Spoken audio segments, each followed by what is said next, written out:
please join me in welcoming the moderator of today's debate, Vegas Chamber's 2024 Chairwoman. She's also the founder of C Forward Strategies, Ms. Betsy Fretwell. We shared the rules of this debate with the participants, so I want to just tell you how we got here today. In true Las Vegas fashion, we opened a deck of cards in the back room earlier, and the candidate that drew the highest card got to pick the podium. That was Shelley Berkley, and she picked this first podium right here closest to me. Then the order of the speakers was determined by a coin flip. Victoria Seaman won the coin flip, and she will be speaking first today. Thank you so much, Betsy, and thank you, Vegas Chamber, thank you to the sponsors, and thank you all for being here. Congresswoman Berkley, I turn it to you for your opening remarks. Thank you, Betsy, and thank everybody here at the Chamber Luncheon today. It's a pleasure to see everybody here. Setting the vision for the city as the mayor is critically important, both in setting the tone with your council, but with the city staff, and helping frame up what's going to get accomplished in your 4, 8, or 12 years. So my question for you is, please share that vision with us. And when the bell rings and it's 2035, because I'm assuming you're all going to serve, whoever wins is going to serve 12 years. I may be wrong, but I'm an optimist. And it takes sometimes that long to get something done. In 2035, and you're looking back, what does the city look like? What does the city look like in 2035 because of your vision, and what are those key priorities that got you there? We will start with Congresswoman Berkley. Yes, thank you, Betsy, and that's a great question. I think the next 10 years throughout Southern Nevada, and particularly the city of Las Vegas, are going to be explosive. We're getting the A's, and that's going to be another stadium, more jobs, and more tourists, more jobs. In a few years, I think we're going to get an NBA team, and that's going to mean more tourism and more jobs. We have to deal with the issues that are confronting us now: public safety, homelessness, affordable housing, economic growth and development, but we also need to ensure that we are thinking about our future and what is this city going to look like a decade from now. This is my vision.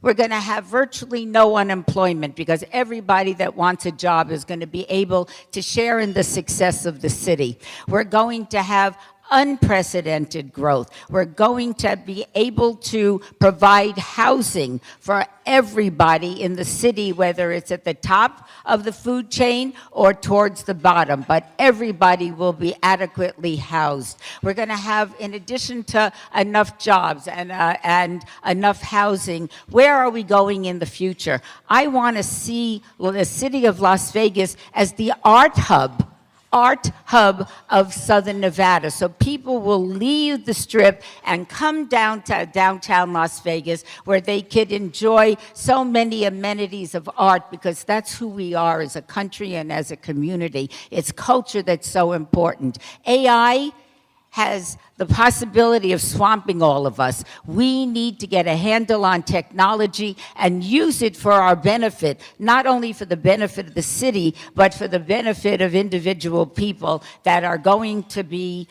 impacted by artificial intelligence and other technology that's being developed. I want to be able to discuss, and what's the beauty of the mayor, it may not be in your job description, but you have a bully pulpit to talk about transportation options, to talk about ensuring that our children have the best possible education, and making sure that everybody has access to affordable health care. Councilwoman. Well, I'm glad Ms. Berkley brought up art, because we are in the process of getting an art museum now. Yes. Working on a children's hospital, a big priority for me. We're a growing city, and collaboratively working with everyone, all the jurisdictions, because we have to keep up with the growth. Economic development is very important to me. We have a great Economic Development Department. I see some of them here. And we work to bring in businesses from other states and other cities. It's very important to get manufacturing here. We don't have enough manufacturing. We have gaming, and it's great, but there are we need to diversify the economy, and we have a great team. We've also taken the lead when it comes to education, creating our own charter school and our Strong Start academies, and we're going to continue doing that. We're ahead of everyone when it comes to affordable housing. We've got 4 projects in the works right now that are amazing that I want to talk about sometime during this forum. And also, the most important thing is public safety. If we don't have a safe environment, people aren't going to move here, they're not going to come here, we're not going to have the tourists that we have coming here. So that is really important for me. I have a great relationship with our law enforcement. Every association in the state of Nevada has endorsed me, and that is because I will make sure that they continue to have all the tools that they need to keep our tourists safe, us safe, and themselves safe. Thank you. Thank you very much. Congresswoman Berkley, you get a 1-minute rebuttal if you would like it. All right, thank you very much. Our elected sheriff, I think, does a remarkable job in keeping us safe. But public safety is the #1 issue in our community. People are feeling vulnerable and worried. And we need to work with, as you know, the city and county fund the metro budget. We need to make sure that the money we are providing to Metro is enough to take care of their needs, hiring more officers and making sure that they have the equipment and the tools they need to keep all of us safe. In addition to that, economic growth and development. I love the gaming industry. I was in it for 9.5 years and loved it. But we also have to diversify our economy so we are not solely dependent on the gaming industry. The next question, we will start with Councilwoman Seaman. You know, as mayor, you're one of 7. You got to work as a team. And at the same time, as mayor, you're looked to as the leader. You're elected at large. All the residents look to you for that leadership. So once you're elected, how do you plan to lead the city and work with the city council members to achieve consensus and compromise to address city priorities? Thank you for that question, and I think I've pretty much answered it in my opening statement. You know, a lot of times council members need to be educated on issues. It did take 2 years to come to a consensus on the Animal Foundation, but we did it. And it really doesn't matter. We need that debate. It is important that you don't have a rubber stamp, that you have council members who debate and talk about the issues. It's the same thing with the way I work with the county. I have a good relationship with the county commissioners, and we work together on issues. I worked with Commissioner Kirkpatrick on the Animal Foundation. It is important. I don't believe that you need to hear everyone's voice, and that includes every council member. So I feel like I've accomplished a lot. Every ordinance that I've ever done in city council has passed. And so I really appreciate that question. Thank you. Sure, thank you for the response. Congresswoman Berkley, would you like me to repeat the question? Would you mind? Sure. Once elected, how do you plan to lead the city and work with the city council members to achieve consensus and compromise to address city priorities? Okay. Betsy, I've been around so long that people that didn't like me again because they can't remember why they didn't like me. I have a reputation of working well with people. I'm collaborative. I believe in listening to all points of view and then getting the job done. I have received a majority of city council people have endorsed my campaign, and a majority of those in the county commission have endorsed my campaign. As humans, we're visual creatures. In fact, American adults spend nearly 6 hours each day watching video, and we're evolving and expanding across screens. Whether we're surfing the web at work, streaming our favorite show in a waiting room, or watching the game live at home, Cox Media's digital video solutions can deliver your business's message to consumers in a way that creates a meaningful connection and drives them to take action. Grow your business. Call Cox Media today. Badlands has been a headline grabber for a while, right? So I've been very how do we vociferous. resolve it? Yeah. You've been very involved in this. How does it get resolved? Well, I've been very vociferous, so I really say Badlands. I don't whisper it because it's been well publicized where I've been at with Badlands from before I got elected. It was in the courts before I got elected. And I remember being interviewed by the Review Journal on what are you going to do about Badlands? And I said, if we don't settle Badlands, we're going to be writing a big check. And that has come to fruition. Mm-hmm. We have just paid for the 35 acres. I spent 5 years in meetings in the mayor's office with Johan Lowy, with opposing counsel, and we just did not have a council that was willing to settle that. We also have gone through 3 city managers since then and 3 city attorneys. We have an amazing city attorney and city manager right now. Yes, you can clap. That's our team over there. Yeah. Who are working diligently now to settle it. I hate to say I told you so, but I told you so. And this is, elections have consequences. And we are going to settle this, whether it's in the courts or without, but we are going to make sure for the taxpayers that we come out with mitigate as little damage as we can. Because this is something that should have never happened, but it did. Let me ask a quick follow-up question, and then I'll pivot back to Congresswoman Berkley for her response. How do you manage that fiscal impact? Where are you going with that, Councilwoman? So we've frozen some positions, but we will be able to sell that land, and it'll get developed. And that's the one thing that they didn't want. But it will get developed because we're going to have to sell that land. Now, we're going to make sure, as I said, that the taxpayers have as little damage as possible.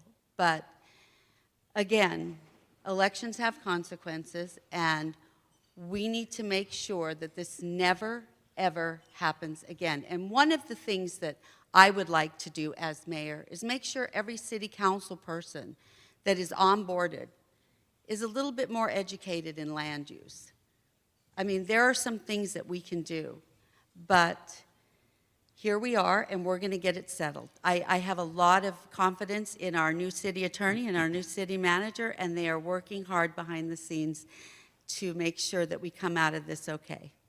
Thank you very much. You're welcome. Congresswoman, what do you think about this Badlands situation, and how does it get resolved? Well, a matter of full disclosure, I live in Queensridge, so I see that giant hole every day going into my complex and coming out of my complex. I think this will be one of the first things that has to be resolved if it isn't resolved before the new mayor takes office. With all due respect, Councilwoman, you have been there for 5 years. You have not been able to successfully conclude a negotiation.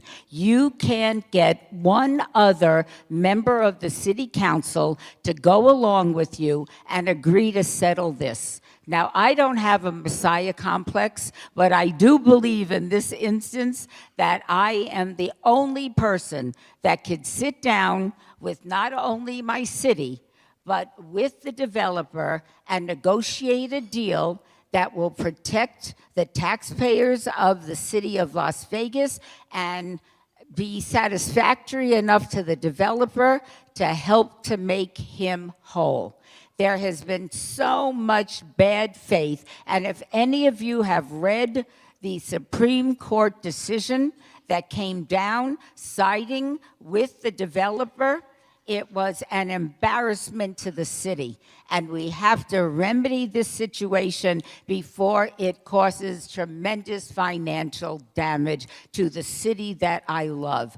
Enough with outside counsel. My opponent, while she says that she wanted to settle Badlands, has voted 21 times to hire outside counsel. Right now, we are paying $20,000 a day in interest payments on the judgment that came down from the Supreme Court. I don't know about any of you, but I think the city of Las Vegas could be using that $20,000 a day for the good of the people of the city. Thank you.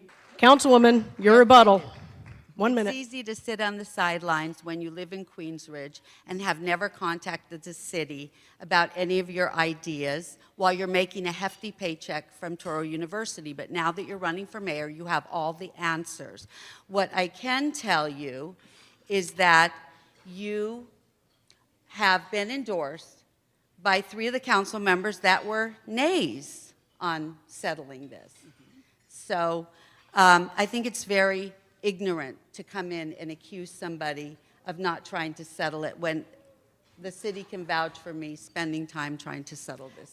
As I said in a prior debate, it was not my job to do your job, Victoria. If you were in a position to settle this, you should have done it. That's what you ran on, and you failed at what you promised to do. All right, I know that this is a very sensitive subject. I think we need to move on to the next topic. And I did make Okay. a good paycheck Right. at Touro. All right. When you think about that, how would you guide the city in developing an infill development plan within the city's boundaries? How do you manage those challenges? So, Councilwoman, we'll turn to you to answer that question first. Well, the solution is that we have to get land back from the federal government because 87% of the land belongs to the federal government. I know the governor's working on that. I know I went with the city delegation a couple of years ago when we were in the fly-in, and we met with our congressman and talked about how important it is to get some of this land back. But it is challenging. But we have 4 projects right now that we're working on that we got from the federal government for affordable housing. So we continue to do what we have. We're planning for the future. We've already done our planning into 2050, but at some point, we're going to have to start building up. Thank you. Congresswoman Berkley. Actually, I am very delighted that Governor Lombardo was working with the congressional delegation to get BLM land ceded to the city of Las Vegas so we can continue our growth.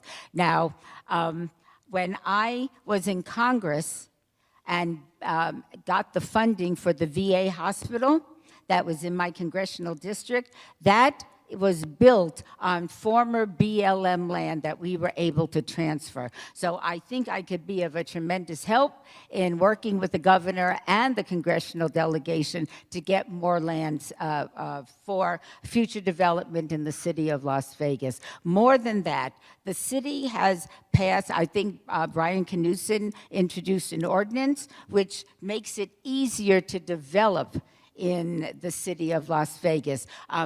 More density, less parking, less restrictions when it comes to permitting. I think that's a very important step. And working collaboratively with the other jurisdictions. We are all in this together, whether we are in the county, in the city, in North Las Vegas, in Henderson. This is a small valley, and it is growing by population. If we all work together, I am very confident that we can come up with solutions that will expand our footprint in the Las Vegas Valley, provide more land for future development, and give people an opportunity to not only live here, but to work here and strive here and thrive here. Okay, I appreciate both of your answers, but both of your answers were add land supply.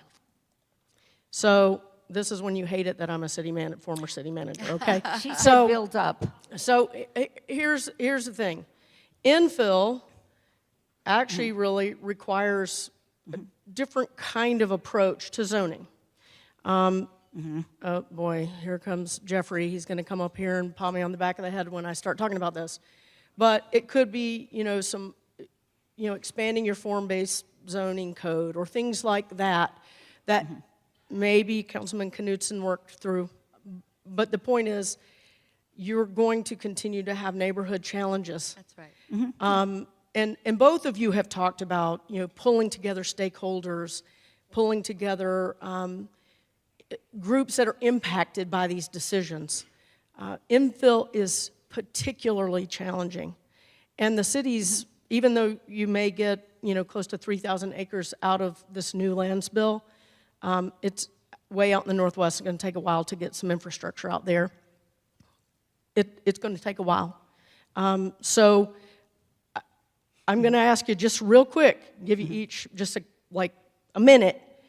Do you have some ideas about how you would manage infill in the heart of the city, where there are parcels that are undeveloped or underdeveloped, and how you would navigate that, how you would lead that conversation with those people? So, yeah, Councilwoman. Yeah, and I work really closely with our planning director. There are some things that in code that I need explained to me, and the questions that I always talk about when I meet with the planning director, and we need to make some decisions, and we need to look at what you're talking about with infill, I ask him, don't tell me that we can't do it, tell me how we can do it. Because it takes our group of city people to come together and work on those things. And we will do that. If it's needed, we are going to do that. Thank you. Congresswoman. Where appropriate, we should do everything we can to develop infill. But there are certain areas and certain neighborhoods in the city of Las Vegas that don't want it. And I think we need to be sensitive to their needs as well, and make sure that we are doing something compatible with the neighborhood that they could be proud of, that they could embrace and want to have a part of and share in. We're running out, there's no doubt, we're running out of land. When I was a kid and my family moved to Vegas, the last street in Las Vegas was Eastern. The last street in the west was Decatur. There were 80,000 people in the Las Vegas Valley. There's now 2.5 million in the same geographic area. You do the infill where it's appropriate, and you don't where it's not. And it takes time, it takes educating the community and the neighborhood. And sometimes when you sit down and talk with the neighborhood, they will come to a different conclusion than not in my backyard. But we need buy-in from the neighborhood as well. Thank you. As humans, we're visual creatures. In fact, American adults spend nearly 6 hours each day watching video, and we're evolving and expanding across screens. Whether we're surfing the web at work, streaming our favorite show in a waiting room, or watching the game live at home, Cox Media's digital video solutions can deliver your business's message to consumers in a way that creates a meaningful connection and drives them to take action. Grow your business. Call Cox Media today. I wanted to hear how you feel about, as mayor, where do you take that medical district?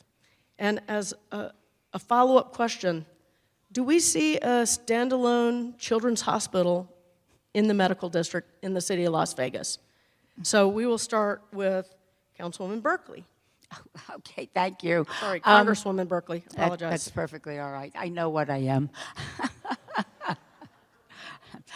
This is a particularly exciting issue for me because I have so much background and experience, and being married to a doctor is not the experience that one needs in order to help with the medical district. All of the knowledge that I acquired as the CEO and senior provost of 2 medical schools, the one here in Nevada and one in Northern California, the 2 most successful medical schools in their respective states, I can transfer over to the medical district. I've worked very closely with UMC. So many Touro students were doing their residency there. I've worked so closely with the dean of the medical school of UNLV because we were all all in this together. And I just saw Roseman is represented here, and I want to give them a shout out because they've been wonderful partners. We're about 2,000 doctors short right now. Turo's graduating 180. Future doctors every year. UNLV 60, UNR 60. Hopefully Roseman will get their accreditation and they're going to be part of the mix. We have it within ourselves to be able to provide the requisite number of doctors that we need for our population. Why don't we have it? For a few reasons. We need residency programs, and I've spoken with the last 3 governors to get funding for graduate medical education. After 4 years as a medical student, you still can't practice medicine. You need 3 extra years.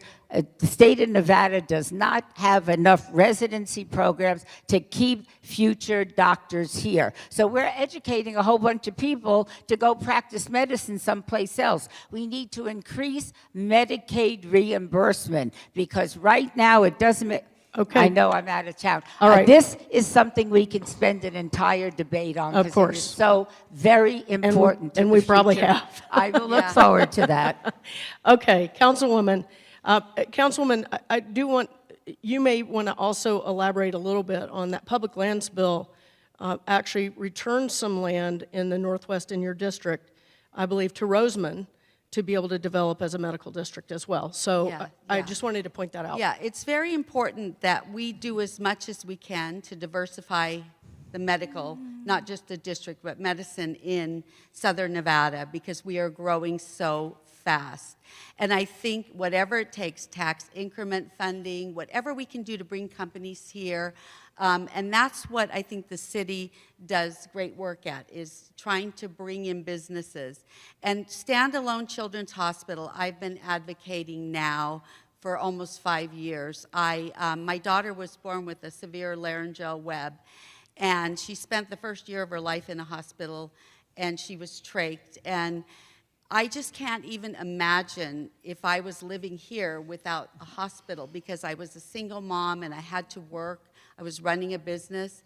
And so it's really important for those folks that come to my office and tell me their stories of how they have to take their children out of state. Even if it's not a we have, don't get me wrong, we have great wards in our hospital. We have great medical. But I think a specialized children's hospital would make such a difference, especially since in Southern Nevada, we're like 2.5 million people. So I don't care if it's in the county, I don't care if it's in the city, I just know that it would benefit all Nevadans. Thank you. Thank you to all of you. One of the things that the Vegas Chamber strives to do is to bring these forums to you so that you have firsthand experience that helps you make good decisions about your businesses, about your personal well-being, about our future leaders and leadership in this community. Thank you for making the time to come here today to be better informed about the future of our community and who might be leading it. And we're proud to put it on for you, and I hope it was meaningful to you.